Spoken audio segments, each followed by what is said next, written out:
Ang manugang kong trilyonaryo. Kabanata 376. Hindi mo naintindihan, sabi ni Andrew Cheng na may ngiti, hindi ako nagbibiro. Sumunod, humakbang pasulong si Andrew Cheng, hindi kalakihan ang locker room, halos nakapost sa harap ni Riza Cheng. Sa tingin mo ba niloloko kita? Tinaas ni Riza Cheng ang kanyang kilay at bahagyang sumimangot, at malinaw na napansin niya ang pagbabante sa katawan ni Andrew Cheng. Lalo na yung mga mata na tumatagos, may lamig sa mga mata. Nalaman niya ba? Hindi nagsalita si Andrew Cheng, kaya hindi nagsalita si Riza Cheng. Sa maliit na dressing room pa lang ay naging malabo na ang kapaligiran, at maging ang paghinga ni Riza Cheng ay medyo nagmamadali, at ang pagmamadali na ito ay nagpapaliwanag na may multo siya sa kanyang puso.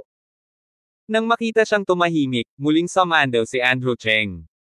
Sa pagkakataong ito ay humigpit ang katawan ng huli, bumilis ang kanyang paghinga, at napakahirap din ng kanyang mukha. Sinabi niya, maaaring may pumasok dito anumang oras. Binabalaan kita na huwag pumunta.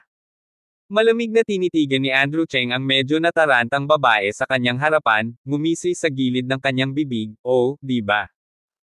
Pagkatapos ay sasabihin ko sa iyo, kahit paano kita tretuhin dito, walang sino man ang maaaring tretuhin ako. Maniniwala ka ba o hindi? Lumubog ang puso ni Riza Cheng, at nakaramdam siya ng napakalakas na aura at kumpiyansa mula kay Andrew Cheng. Ang ganitong uri ng kumpiyansa ay mas malakas kaysa sa sinumang nakita niya, upang hindi siya makabangon ng may anumang pahiwatig ng pagtutol. Kahit na ang tono ng pananalita ni Andrew Cheng ay napakalinaw, ito ay parang humihingal na parang Wanchongshan o Fragrant Mountain. Hindi pa ako nagsasabi ng totoo. Sino ka? Malamig ang tono ni Andrew Cheng, kahit na may nakatulala sa kanyang harapan, malinaw pa rin ang kanyang mga mata. Malinaw. Malinis. Ganito ang pakiramdam ni Riza Cheng kay Andrew Cheng. Grabe ang lalaking ito. Mula sa pagpasok niya sa pinto, naramdaman ni Andrew Cheng ang kakaibang anyo ni Riza Cheng. Bakit, ano sa tingin mo ang may tatago mo sa harapan ko? Bahagyang umiling si Andrew Cheng at sinabing may panunuya, kung may lakas ka, matagal mo na itong gagawin. Wala ka sa aking awa tulad mo ngayon. Sabihin mo sa akin, sino ka, ano ang ampakay, baka titingnan ko ang mukha ni Marian Yang ilagay mo ito. Napakagat pa rin ng mahigpit si Riza Cheng sa kanyang mapupulang labi, medyo kuminang sa kanyang mga mata, at tila nahihirapan. Huwag mong subukan ang aking pasensya. Sabi ni Andrew Cheng. Sabay-sabay na nanginginig ang katawan ni Riza Cheng. Nakakasilaw ang kanyang panginginig. Gayunpaman, yumuko lang si Riza Cheng at walang sinabi. Kumunot ang noo ni Andrew Cheng, hindi niya inaasahan na si Riza Cheng ay sobrang tahimik, kahit sa ilalim ng pananakot, malamig niyang sinabi, hindi talaga ako aamin. Hindi siya nag-aalala tungkol sa kung anong mga trick ang gagawin ng kabilang partido sa oras na ito, mayroon siyang ilang paraan para parusahan ang mga babaeng tulad ni Riza Cheng. Dahil pinili mo ang katahimikan, huwag mo akong sisihin. Pagkatapos ng lahat, sinampal ni Andrew Cheng si Miss Riza Cheng, na aninag ng kanyang mga mata si Han Mang.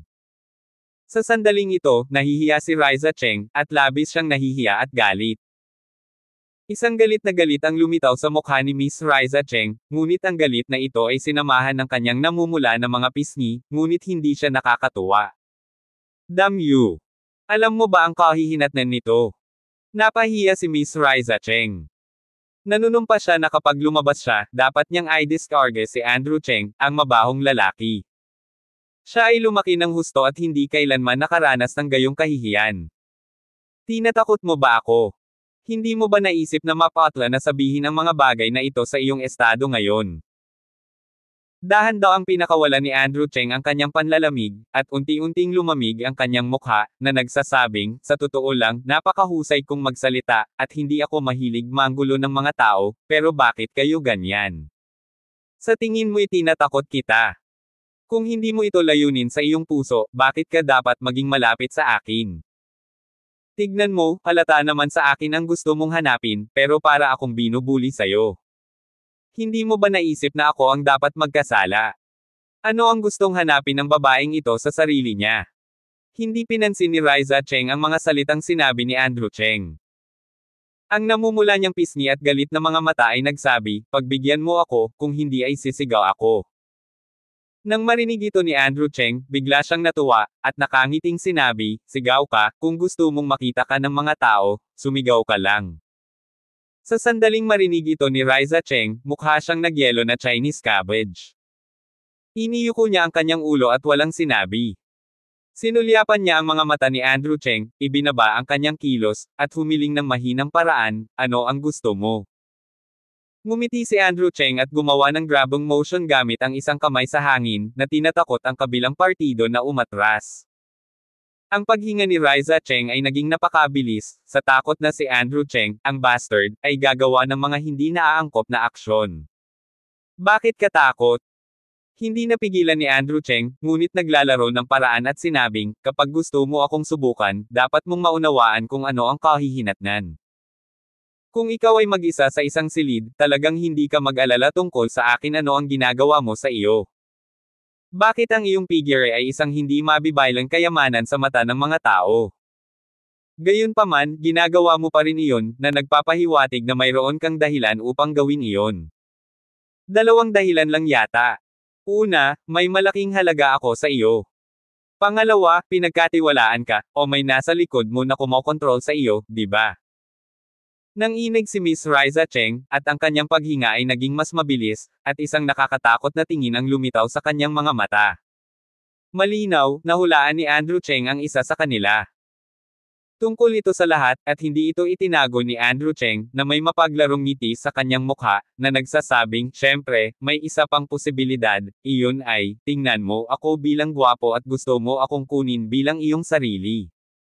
Kung ganun, sana may respeto ka sa sarili mo. Tutal asawa ako ni Marian Young at kaibigan ka niya." Kinakabahan pa rin si Riza Cheng. Nang marinig niya itong sinabi ni Andrew Cheng, bigla niyang naramdaman ang pagdaloy ng dugo sa kanyang dibdib. Masyadong narcissistic ang taong ito. Paanong nagkaroon ng walang hiyang lalaki? Nanginig si Riza Cheng at pinilit ang sarili na kumalma at malamig na sinabi, "Andrew Cheng, ipinapayo ko sa iyo na pabayaan mo ito, kung hindi, pagsisihan mo ito." Itinaas ni Riza Cheng ang kanyang leeg, napakagat sa kanyang mapupulang lobby, ang uri na makakagat sa pagdurugo, ang kanyang mga mata ay nakatitig kay Andrew Cheng, ang kanyang katawan ay bahagyang nanginginig, at siya ay tila nahihirapan sa loob. Si Riza Cheng ay nagdurusa sa sandaling ito, nagsisisi siya na hindi siya dapat maging walang ingat. "Bakit ako magkukusa sa pag-atake, bakit hindi hintayin ito, ano ang dapat kong gawin kung malantad ang plano ng aking Panginoon? Ang aking pasensya ay limitado, at sa wakas ay bigyan ka ng 1 minuto upang pag-isipan." Malamig na sabi ni Andrew Cheng, tila nawalan na ng pasensya. Talagang hindi niya pinapayagan ang isang nakatagong salot sa paligid ni Marian Young. Itong Riza Cheng ay halatang hindi magaling. Nang malapit ng basagin ni Riza Cheng ang patay na lambat, biglang may kumatok sa pinto. Ang boses ni Marian Young ay umalingaw sa pintuan, "Riza, ayos ka lang ba?" Nang marinig ni Riza Cheng ang boses na ito, nabuhayan siya ng loob. Gayunpaman, malamig na sinabi ni Andrew Cheng, "Sa sandaling palayain ka, mayroon kaming pagkakataon, ngunit binabalaan kita, huwag mong gawing ideya si Marian Young, kung hindi, hindi lang ikaw, maging ang taong nasa likod mo, hindi ko hahayaan makatakas ka ever." Ang yabang mo Andrew Cheng. Sana mabuhay ka. Kinagat ni Riza Cheng ang kanyang mga ngipin at mabangis na tumugon. Nakatingin sa nahihiyang Riza Cheng, sinabi ni Andrew Cheng na may malamig na boses, "Relax, mabubuhay ako ng mas matagal kaysa sinuman sa inyo. Tandaan mo ako, sa pagkakataong ito ay pakakawalan kita, kung hindi ka magkusa na lumapit kung aaminin mo, pupuntahan kita ng personal." Noon, hindi na ito kasing simple ng ngayon. Pagkasabi noon, tumalikod si Andrew Cheng at umalis, ngunit nanatili si Riza Cheng sa pwesto ng ilang segundo. Nang muling tumunog ang katok sa pinto, kinalma niya ang kanyang isip at naglakad patungo sa pinto. Pagbukas ng pinto, ngumiti si Marian Young, nang makitang namula ang maliit na mukha ni Riza Cheng, nagulat siya at nagtanong, "Riza, bakit pulang-pula ang mukha mo?" Hinawakan ni Riza Cheng ang kanyang mainit na pisngi, naaalala pa rin ang mga larawan ni na Andrew Cheng sa dressing room, at nakaramdam siya ng hinanakit. "Meron ba? Baka sobrang init sa kwarto." Idinahilan ito ni Riza Cheng ng hindi natural, hindi alam kung bakit, hindi niya piniling sabihin ang "beast line" ni Marian Young at Andrew Cheng sa lalong madaling panahon. Dahil may mga alalahanin siya. Oo, asawa, may babae kanina, ibigay ko sa'yo ito. Sa sinabi nito, hinawakan ni Marian Young ang isang maliit na square box sa kanyang kamay at ibinigay ito kay Andrew Cheng. Mga babae, sino? Mukhang hinala si Andrew Cheng, may mahahanap ba dito? Tumingin siya kay Riza Cheng, ang kanyang mukha ay pumitik, mayabang, at sinabing hindi niya alam. Hindi, ipinahayag lang niya ang kanyang pangalan, Ashley Cheng. Napapout si Marian Young at bangulong, si Ashley Cheng rin, asawa, kilala mo ba? Kabanta 377. Ashley Cheng. Biglang bumangon si Andrew Cheng, nagmamadaling lumabas ng silid, lumapit sa pinto, tumingin sa paligid, naiwan na walang laman. Sa sandaling ito, labis na nasasabik si Andrew Cheng. Bakit ito nangyayari? Ate ba talaga? Tumalikod si Andrew Cheng at binuksan ang maliit na curtain na inihatid ni Marian Young. Hindi na siya makapaghintay na buksan ito. Ang kanyang mga mata ay isang pares ng alahas at isang mensahe ng regalo, ibigay ito sa aking magandang hipag. Ang pangungusap na ito ay direktang tumama sa pugad ng puso ni Andrew Cheng. Si Ate Ashley Cheng ba talaga? Pero bakit hindi siya lumapit para makita ang isa't isa? Ang buong emosyon ni Andrew Cheng ay naging labis na nasasabik. Natural na nakita ni Marian Young ang mga pagkakamali ng kanyang asawa at naaliw, ano ang nangyari kay Andrew Cheng, ano ang nangyayari? Natural na nakita niya ang mga alahas sa kahon. Ito ay hindi isang simpleng alahas sa isang sulyap. Ang hugis at estilo ay napakamahal. Mahigpit na hinawakan ni Andrew Cheng ang sulat ng regalo sa kanyang kamay. Basang-basa ang kanyang mga mata, huminga siya ng malalim, itinago ang sulat na papel, at pinisil ang kanyang ngiti, ayos lang. Isang kaibigan ang nagbigay sa iyo ng regalo. Nagustuhan mo ba? Kinuha ni Marian Young ang alahas sa mga kamay ni Andrew Cheng, isang kwintas o isang sin na pinasadya ng Swarovski. Gusto ko, pero sinong kaibigan mo? Bakit kanya bibigyan ng ganyang mamahaling alahas? Naguguluhan si Marian Young. Bakit hindi na lang niya itago ang babae? Sa pagtingin kay Andrew Cheng, tila hindi simple ang relasyon. Isang napaka-importanteng kaibigan, okay lang, isuot mo, para lang makadalo sa party mamayang gabi. Ngumiti si Andrew Cheng at nilagyan ng kwintas si Marian Young mismo.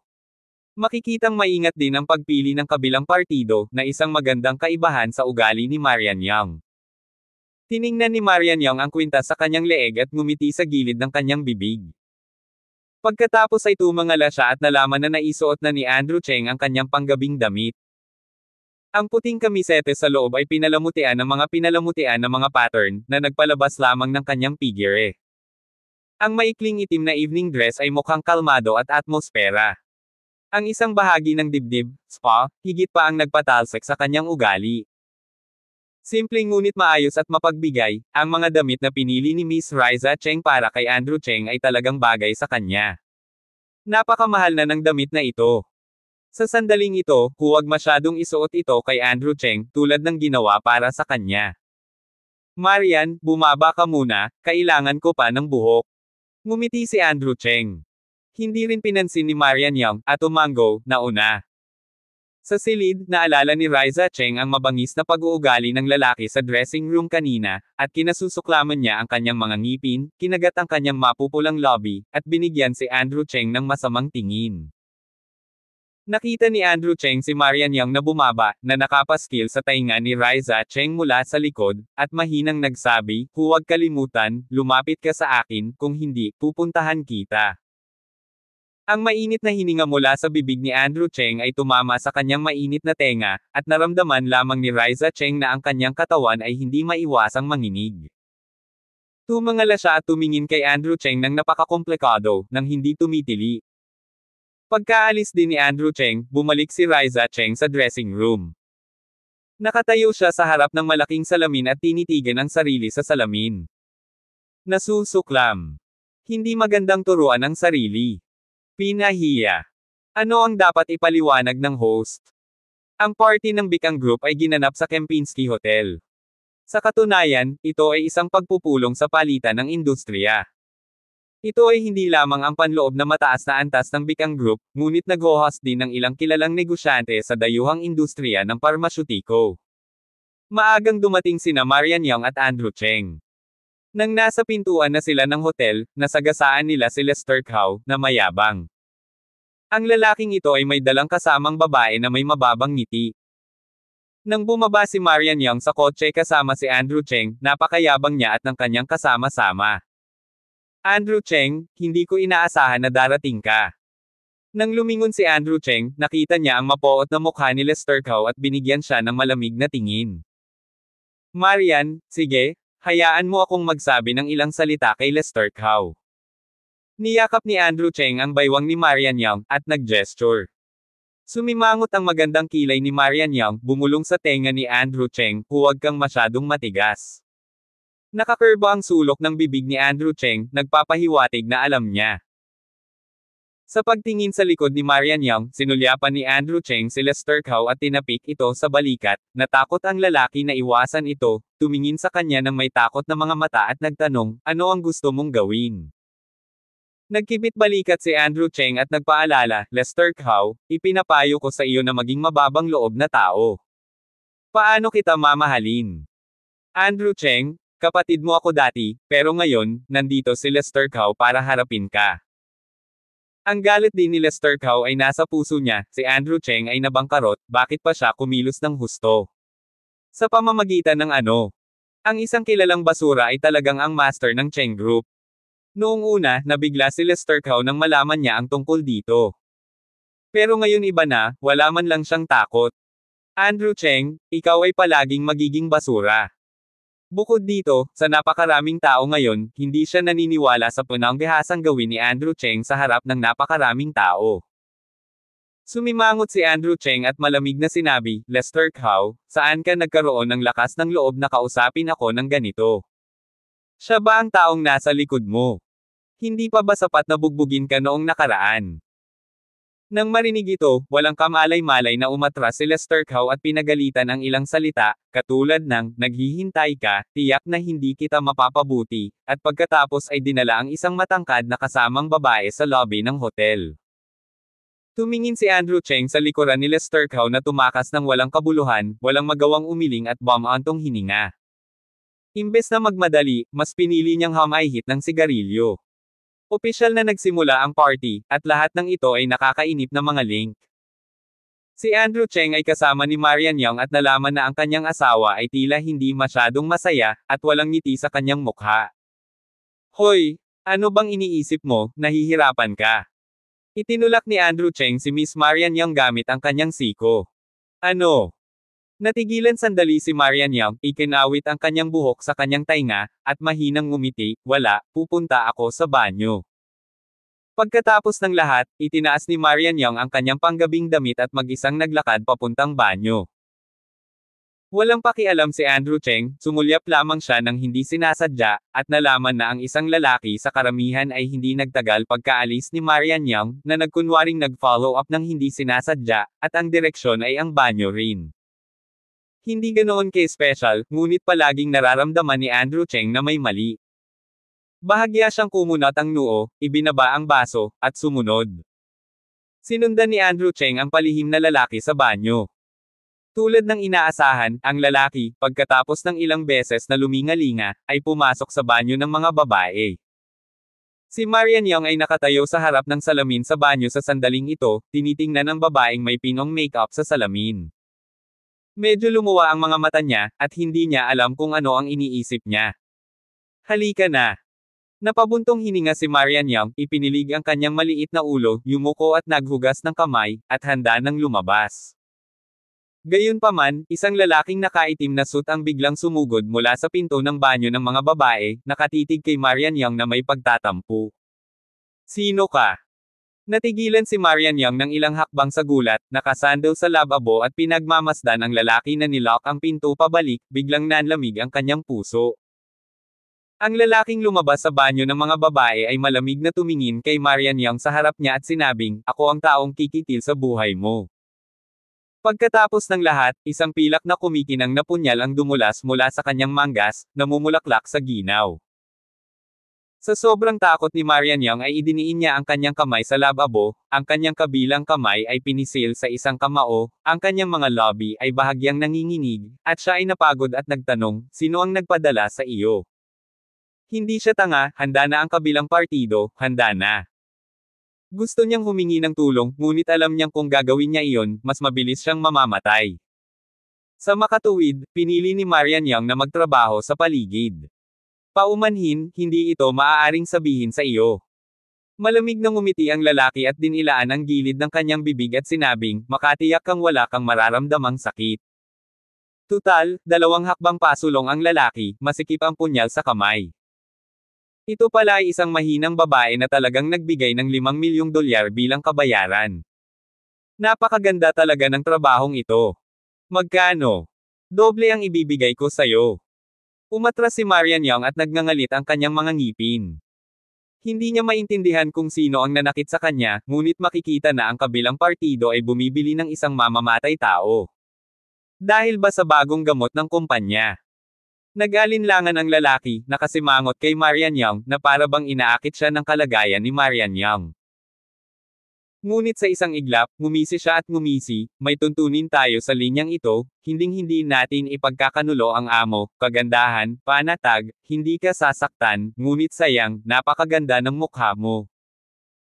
Pagkatapos ng lahat, ang mga mata ng lalaki ay kumikibot, nagsiwalat ng malamig na aura, ang kanyang buong katawan ay lumundag pasulong, at ang punyal sa kanyang kamay ay tumusok sa dibdib ni Marianyang.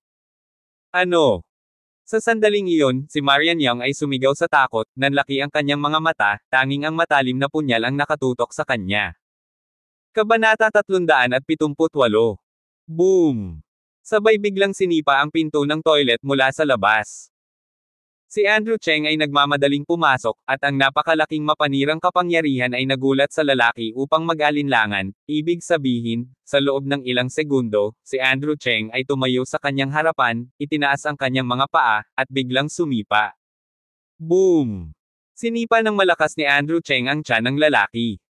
Napakasimple at bastos, nang walang anumang pag-aatubili. Hindi magaan ang paa ni Andrew Cheng, ang lalaki ay nakatapos ng hipon, direktang sinipa para lumipad palabas, at bumagsak sa kahoy na pinto ng sala-sala ng banyo. Boom! Natamba ang kahoy na pinto sa sala-sala dahil sa napakalaking impact. At ang lalaki ay sinipa ng buong lakas, at hindi siya makabangon ng mahabang panahon. Si Marianyang ay nakalupasay sa sahig, hawak ang kanyang ulo, natatakot na tumingin dito. Nang matagpuan niya ang pamilyar na figure na nakatayo sa kanyang harapan, bumulusok siya sa mga braso ni Andrew Cheng, nanginginig ang buong katawan niya. Andrew, asawa ko, takot na takot ako. Umiyak si Marianyang, natakot ang buong pagkatao. Kung wala si Andrew Cheng, hindi maiisip ang mga kahihinatnan. Bahagyang natigilan si Andrew Cheng, pumilas sa gilid ng kanyang bibig, at marahang tinapik ang likod ni Marianyang. Bueno, ang sarap sa pakiramdam, at ang backless evening dress ay talagang may mga benepisyo nito. Okay, ako na ang bahala sa iba. Habang nangingilid ang luha sa mga mata ni Marianyang, tahimik siyang umatras at tumabi. Umakyat si Andrew Cheng sa sala-sala na silid, at biglang, ang lalaki sa loob ay biglang sumulpot, hinawakan ang punyal at sinaksak ito. Mag-ingat ka! Si Marianyang ay tumingin ng malinaw sa likuran at sumigaw, tinakpan ang kanyang bibig sa takot. Gayunpaman, walang pakialam si Andrew Cheng, isang maliit na bahagi lamang, at pagkatapos ay sinipa itong muli. Boom! Hindi maintindihan ng lalaki ang nangyayari. Muling itinulak ang buong tao sa selda. Lumuhad siya sa lupa, hawak-hawak ang marahas niyang iginuhit na tiyan, at hindi napigil ang iluwa ang lahat ng nasa tiyan niya. Hindi napigilan ni Andrew Cheng ang kanyang kamay, umakyat upang kunin ang buhok ng lalaki, hindi siya binigyan ng anumang pagkakataong huminga, direktang idiniin ang kanyang ulo sa banyo, at pagkatapos ay binuksan ang flusher. Wow! Isang malaking flush sound ang sumabog sa tenga ng lalaki. Basang-basa ang buong ulo niya sa tubig, at hindi na siya makahinga. Sa sandaling siya ay huminga, ang tubig na puno ng amoy ng disinfectant ay sisipsipin sa kanyang mga baga. Say! Sino nagpadala sa'yo? Hinawakan ni Andrew Cheng ang buhok ng lalaki, inilabas ang kanyang ulo sa banyo, at mabangis na nagtanong. Ang produktong ito ay binugbog, at walang paraan upang malaman ang pagkakaiba sa pagitan ng hilaga at timog, at mayroong tunog ng paghiging sa mga tainga. Kahit si Andrew Cheng ay walang naririnig. Nakita ni Andrew Cheng ang kanyang bibig ng husto, at muling idiniin ang kanyang ulo sa banyo, at pagkatapos ay binuksan ang flush button. Pagkatapos ng paulit-ulit na napakaraming beses, ang lalaki ay gising ng husto sa ilalim ng marahas na pagkawasak. Say! Sino ang nasa likod mo, na humiling sa iyo na patayin siya? Tanong ni Andrew Cheng. Hehe. Ako, hindi ko sasabihin, some kind of kill me. Mahigpit na ngumisi ang lalaki, matigas ang bibig, kahit na nagngangalit pa ang ngipin. Sa kasong ito, wala tayong dapat pag-usapan. Umiling si Andrew Cheng at tumingin sa lalaki ng may awa, at sinabing, maraming tao ang katulad mo, at lahat sila ay hanggal sa huli. Mahalaga ba ang employer sa likod mo o ang iyong sariling buhay? Huwag pagdudahan ang iyong buhay. Walang halaga sa paningin ko. Nang sabihin niya ito, malamig ang tono ni Andrew Cheng. Hindi ko alam kung bakit. Tumangala ang lalaki sa ekspresyon ni Andrew Cheng na nakatagilid ang ulo at nanginginig. The biggest mistake you made today is to target her. Kung hindi ka mamatay, I think hindi magugulat ang nasa likod mo. Kung ganoon, gamitin mo ang buhay mo para balaan ang nasa likod mo. Kaya, direktang hinablot ni Andrew Cheng ang buhok ng lalaki at muling idiniin sa inidoro. Pagkatapos, tumayo si Andrew Cheng at diretsyong tinapakan ang ulo ng lalaki, gaano man kahirap ang kabilang partido ay walang silbi. Dumagundong. Muling tumunog ang tunog ng pag-flush, ang buong ulo ng lalaki ay nilamon ng tubig, hindi na siya makahinga, at halos sumabog ang buong baga. Nagpumiglas siya ng husto, ngunit walang epekto. Pinisil ni Marian Young ang kanyang kamao sa tabi at nagtanong ng may pag-aalala, papatay ba ito ng tao? Ngumisi si Andrew Cheng, ayos lang, dapat mapahamak ang ganyang lalaki, tsaka, naglakas loob siyang itama ang ideya mo, kahit mamatay ka ng 10,000 beses. Nagalit si Andrew Cheng. Ang mga debris na ito na nagtatago sa dilim ay talagang hindi mahuhulaan. Natigilan si Marian Young.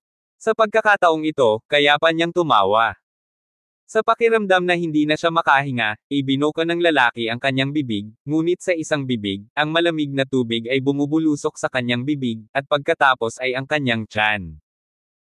Hindi na siya nakapagpigil, pakiramdam niya ay halos patay na siya, ang kanyang mga baga ay sobrang hypoxic, at ang kanyang buong ulo ay umuugong at nanghihina.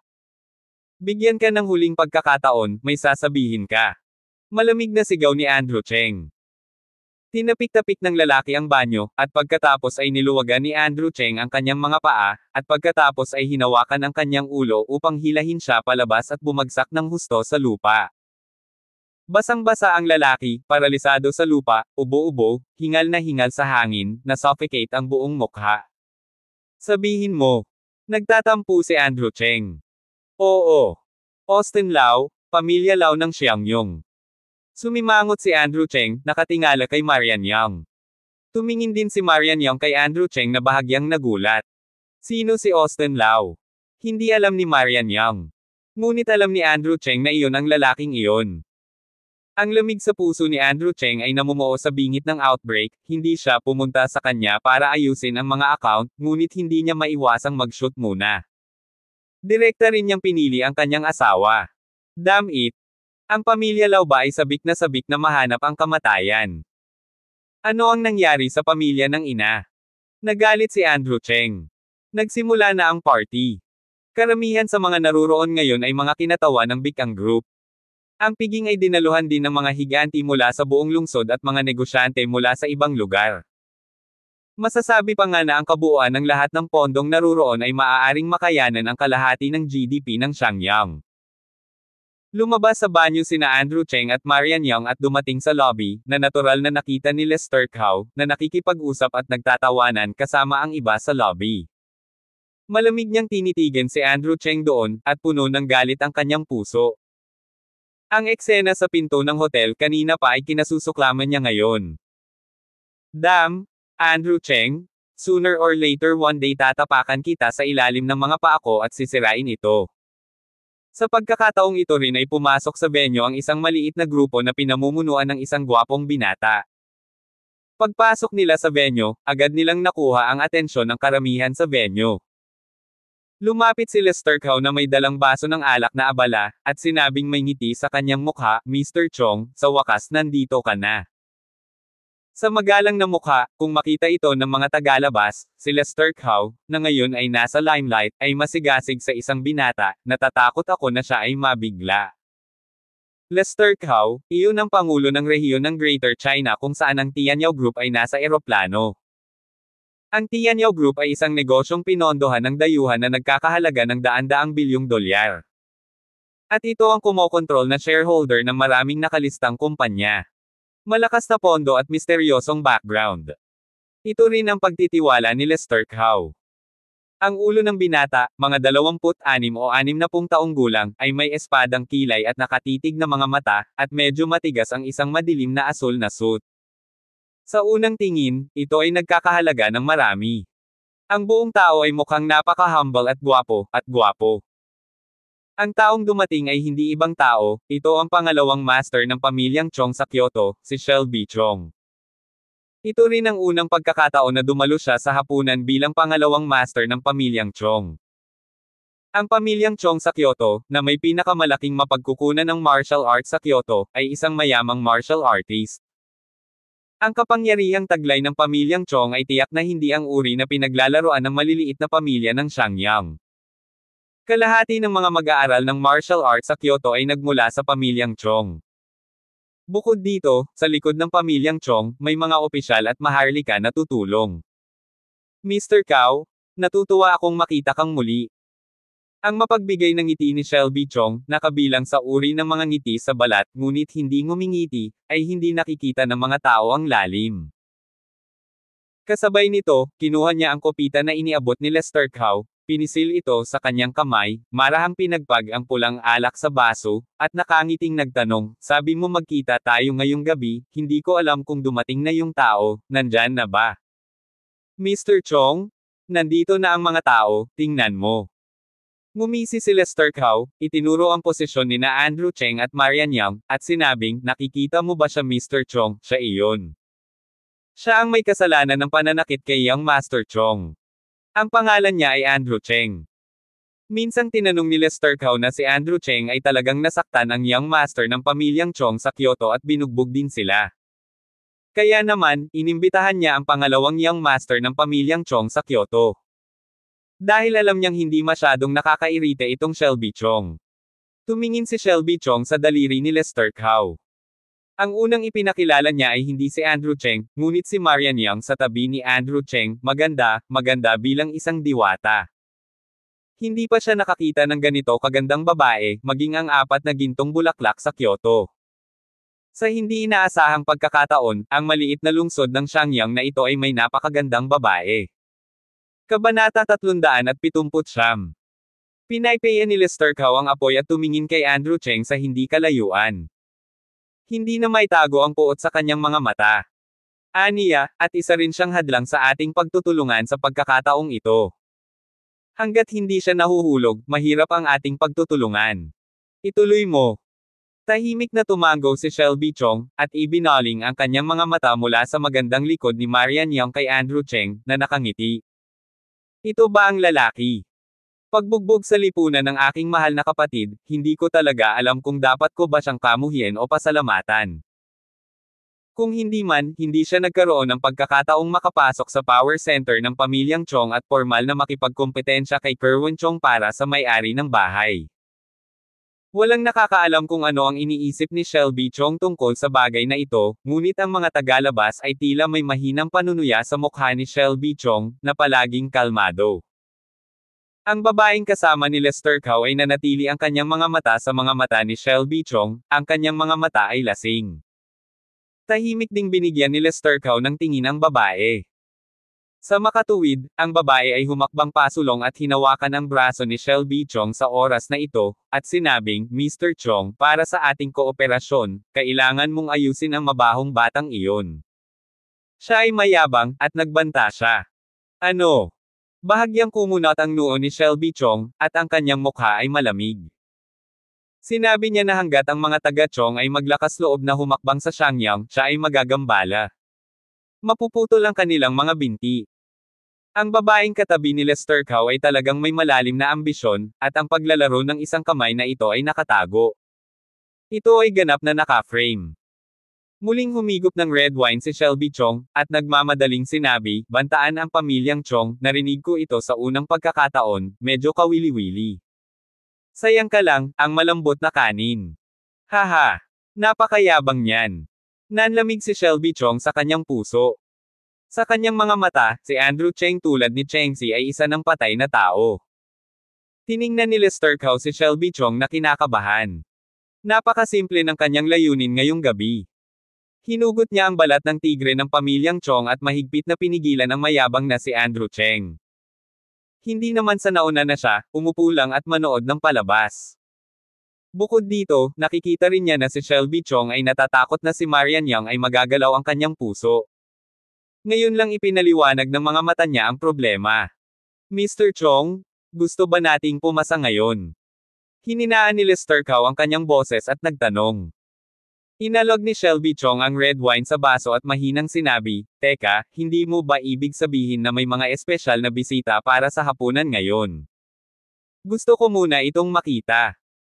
Gayunpaman, sa sandaling matapos siyang magsalita, bigla niyang nakita ang isang pamilyar na figure na lumitaw sa bulwagan, at sa isang iglap ng mapaglarong tingin ay sumilay sa kanyang mga mata. Si Miss Marjorie Lau ay gumagawa na ngayon ng isang eleganteng hakbang, na may malamig na mukha patungo kay Andrew Cheng. I didn't expect to meet her here, it was really interesting. Pagkasabi noon, ibinaba ni Shelby Chong ang baso at humakbang patungo kay Andrew Cheng. Sa oras na ito na tumayo si Miss Marjorie Lau sa tabi ni Andrew Cheng, tumangala at nakita si Shelby Chong, at nginisihan, hindi ko inaasahan na may kakilala ako dito. Andrew Cheng, huwag mo akong sisihin sa hindi pagpapaalala sa iyo na kasama ka. Gulo. Si Andrew Cheng, na interesado sa pagtikim ng red wine, ay nagtanong, sino? Anong problema? Ang pangalawang anak ng pamilyang Chong, si Shelby Chong, tinalo mo ang nakababata niyang kapatid na si Kerwin Chong. Niyakap ni Miss Marjorie Lau ang kanyang dibdib at ang kanyang mukha ay mapurol. Okay. Nakita din ni Andrew Cheng ang pedestrian na dumating, tumingin muli kay Miss Marjorie Lau, at nakangiting sinabi, ano ang pakiramdam ko na nasa problema ka? May ngiti sa kanyang mukha, nagmamadaling naglakad si Shelby Chong, mukhang mapagbigay at isang anak ng isang malaking pamilya. Ang kanyang mga mata ay si Andrew Cheng lamang sa sandaling ito. Karamihan sa mga naruroon ay mga piling tao sa shopping mall. Natural, nakita nila ang mga galaw dito. Maraming tao ang nakakilala sa pagkakakilanlan ni Shelby Chong sa isang sulyap. Kung nagising siya sa panaginip, bakit ngayon lang niya napansin ang mobile vault na ito? Ito ang pangalawang master ng pamilyang Chong sa Kyoto. Ito ay ang isa na naging limelight kamakailan. Sinasabing nagpunta sa ibang bansa ang young master ng Chong Master para magpagaling, at ito ang nagbigay sa kanya ng pagkakataon ng pangalawang master ng Chong Master na pumunta sa lower level para magsanay. Maraming tao ang nagsimulang unti-unting lumipat sa mga posisyon ni na Andrew Cheng at Shelby Chong. Tumingin si Shelby Chong kay Andrew Cheng nang napakatahimik, nakakahiya kay Andrew Cheng, ano ang problema ng taong ito? Brokeback Mountain. Naglakad si Shelby Chong kay Andrew Cheng, inabot ang kanyang kamay na palakaibigan, at bahagyang tumango at ngumiti, hello, nice to meet you, ang pangalan ko ay Shelby Chong. Bahagyang kumunat ang noo ni Andrew Cheng at nagtanong sa paraang rhetorical, kapatid mo si Kerwin Chong. Tumango si Shelby Chong at sinabing, eksakto. Kung gayon masaya ka ba? Tanong ni Andrew Cheng. Sa sandaling lumabas ang pangungusap na ito, si Shelby Chong ay natigilan saglit, at si Lester Cow at isang grupo ng mga tao sa likuran niya ay natigilan din sandali. Walang nakakaalam kung ano ang nakatago dito, ngunit makikita na ang young master ng pamilyang Chong sa Kyoto ay medyo contradiction kay Andrew Cheng. Medyo nakakahiya ang atmosphere. Masasabing hindi binigyan ni Andrew Cheng ng mukha si Shelby Chong, at hindi ito matanggap ng kabilang partido sa isang pangungusap. 2 beses lang natawa si Shelby Chong, na may malabong ngiti sa gilid ng kanyang mga mata, na nagpapakita ng mapagbigay at eleganteng kapaligiran, na nagsasabing, nagbibiro talaga si Mr. Cheng, narinig ko ang tungkol sa kapatid ko noong nakaraan. Ito ay dahil siya ang unang nagkamali. Nandito ako para mag-sorry kay Mr. Cheng para sa kanya. Bahagyang napakunot ang noo ni Andrew Cheng, hindi niya inasahan na si Shelby Chong ay kalmado at napakabigay. Ngunit hindi tanga si Andrew Cheng. Natural, hindi siya malinlang ni Shelby Chong sa 2 o 3 pangungusap. Ngumiti si Shelby Chong, at bahagyang nagpatuloy, Mr. Cheng, hindi ko alam kung may oras ka. Makipag-inuman ka sa akin. Daigdig ang mga tao. Tinitigan siya ni Andrew Cheng, ang kanyang mga mata ay puno ng lamig, at wala siyang anumang pabor, dahil pakiramdam niya na kakaiba ang tingin ni Shelby Chong sa kanyang mga mata, huwag tumingin sa kanyang mapagbigay na ibabaw, ngunit ang lamig sa kaibuturan. Nakatago ng malalim ang kanyang mga mata. Ayaw ni Andrew Cheng na pinagbabantaan, lalo na ang sitwasyon ni Shelby Chong na itinaas ang kanyang mukha ng napakataas na kailangan ng ibang tao na sumunod. Kung ano ang iniisip niya tungkol kay Shelby Chong, sa tingin niya ang taong ito ay isang bug na nagpapasakit sa mga tao. Higit pa rito, ang nakangiting mukha ni Shelby Chong ay naging dahilan ng pagiging hindi komportable ni Andrew Cheng. Masyadong peke ang tawa na ito. I'm sorry.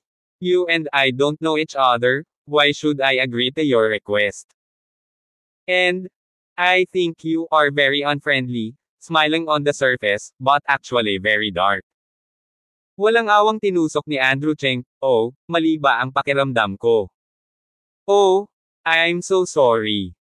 I don't know what caused Mr. Cheng to be so unhappy. I originally wanted to meet Mr. Cheng with a drink. It seems that Mr. Cheng is rejecting me. Hindi nakaranas ng mood swing si Shelby Chong dahil sa pagtanggi ni Andrew Cheng. Mukhang matagal na niyang alam na tatanggi ang kabilang partido.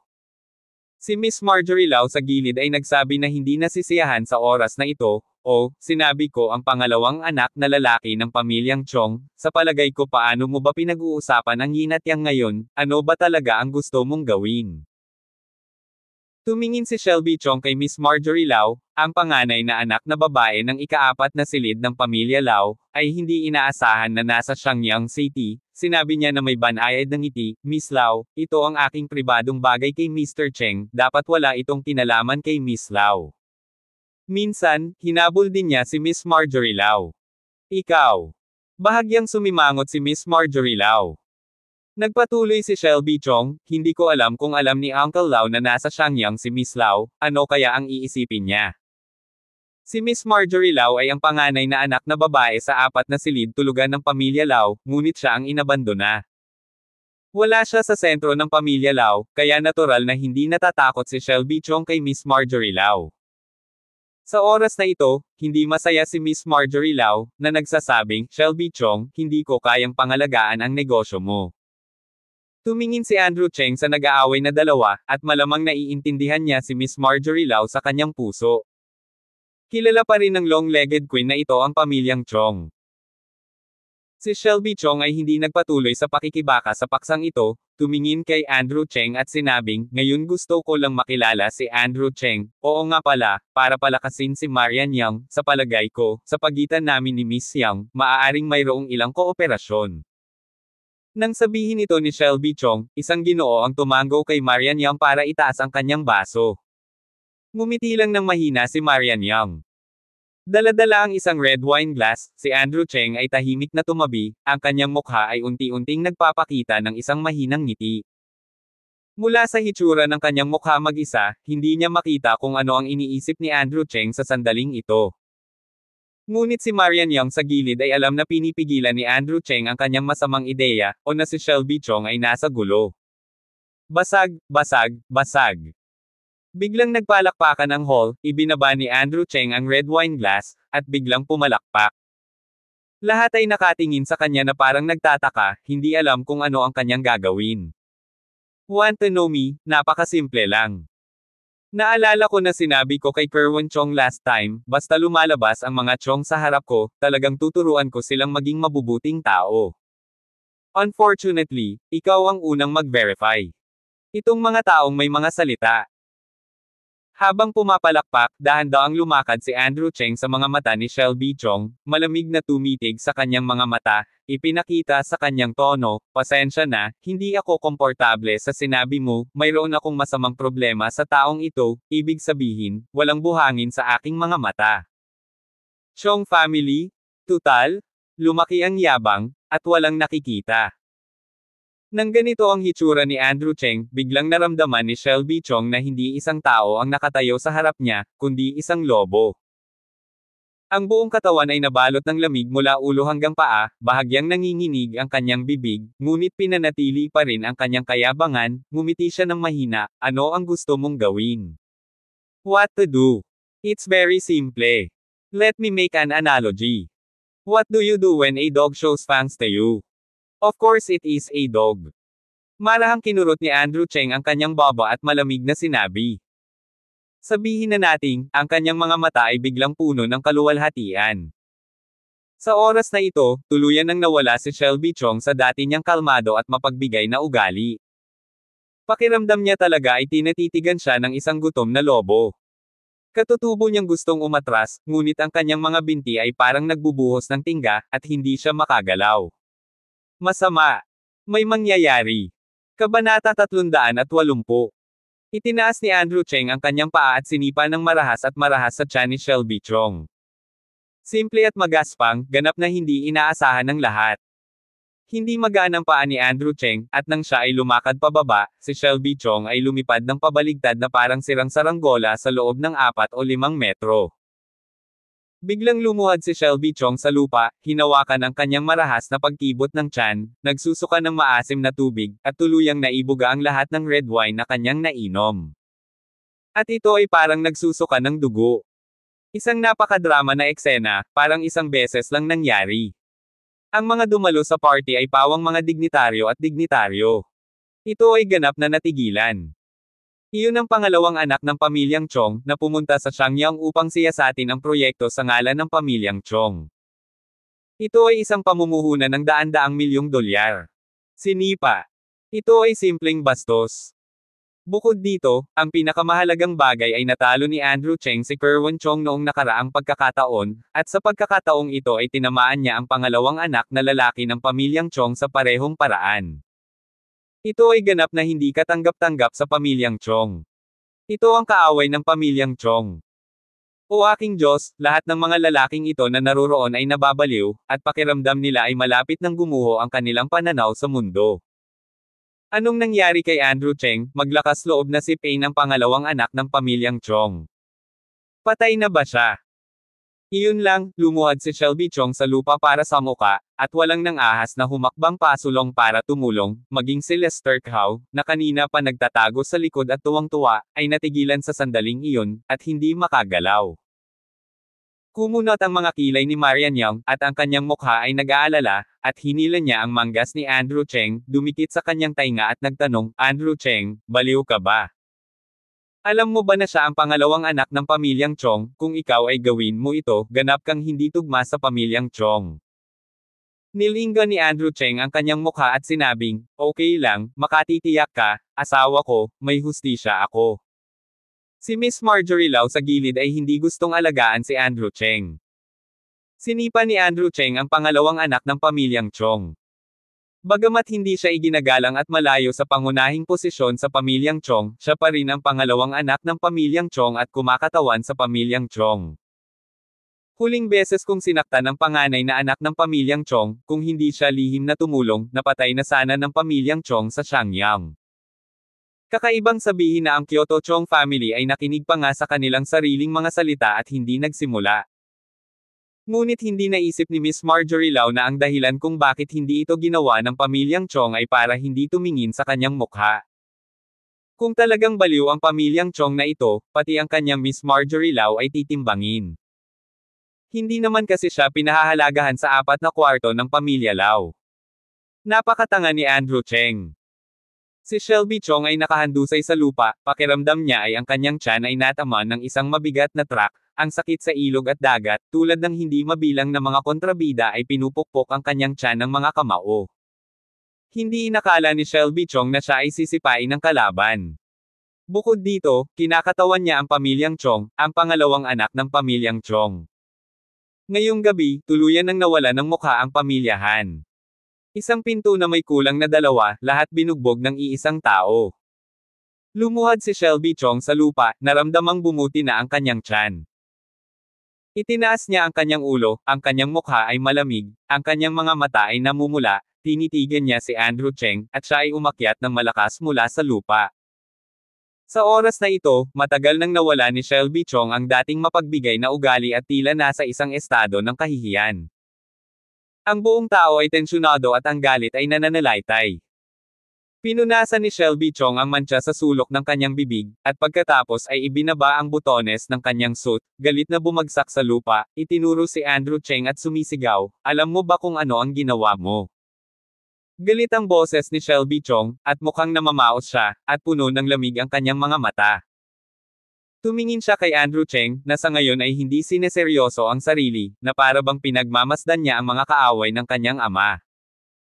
Sa katunayan, ito ang unang pagkakataon na gumawa ng pangit na hitsura si Shelby Chong sa ganoong mataas na pamantayan na pagtanggap at sinipa sa mga tao. Ito na siguro ang pinakamalaking kahihiyan sa buhay niya. Si Andrew Cheng ay tila casual, at ang kanyang mga kamay ay nagkibit-balikat. "Shelby Chong, natatandaan ko ng tama ang pangungusap na ito. Noong panahong iyon, sinabi rin iyon ng iyong kapatid na si Kerwin Chong, ngunit ang resulta. Mula noong sinipa kita, ito ay kumakatawan sa akin at hindi natatakot sa iyo. Ang yabang mo. Pagsisisihan mo ang ginawa mo ngayon. Maghintay ka." Kinagat ni Shelby Chong ang kanyang mga ngipin. "Hindi, aking kamahalang Chong, sasabihin mo ang ganitong uri ng 3 taong gulang na bata na nakikipag-away at natatalo sa sinabi niya. Hindi mo ba naisip na nakakahiya na sabihin ito? Nakatayo ako sa harap mo ngayon, maaari kang pumunta at umalis. May paghihiganti ako." Ang mapaglarong ngiti ni Andrew Cheng. "Ikaw. Sobrang yabang." Si Shelby Chong ay may pakiramdam na gustong manligaw ngunit hindi niya magawang pag-alitan, at nakaramdam siya ng kaba sa kanyang dibdib. Tumingin si Andrew Cheng kay Shelby Chong, nagalit, at sinabi sa isang malinaw na tono, "Second Master Chong family, kung ako sa iyo, hindi ako mananatili dito para hayaan ang iba na makakita ng mga biro. Kung mayroon kang kakayahan, dapat mo na ako at hanapin mo ang tiwala at mukha mo imbes na magdaldal ka dito na parang babae. Kung ganun mukha kang mahina. Halimbawa, kaya mo ba talagang mapunit ang mukha mo sa akin? Ikaw ang pangalawang anak ng pamilyang Chong, na kumakatawan sa harapan ng pamilyang Chong. Pero iba ako, at ako ay isang maliit na karakter na hindi maimpluwensyahan, kaya hindi ako natatakot sa'yo." Malamig na sabi ni Andrew Cheng.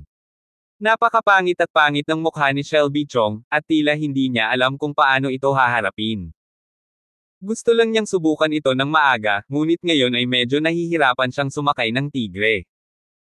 Kung pipiliin ni Shelby Chong ang paghihiganti sa countertop, pupunahin ito ng ibang mga pamilya sa Kyoto. Ngunit kung hindi siya gumanti, ang mukha ng kanyang pamilyang Chong ay ganap na mabubure sa Shangyang City. Si Mr. Shelby Chong ay may sariling kayabangan, ngunit nakilala niya si Andrew Cheng, isang lalaking hindi naglalaro ng baraha ayon sa bilang ng mga baraha.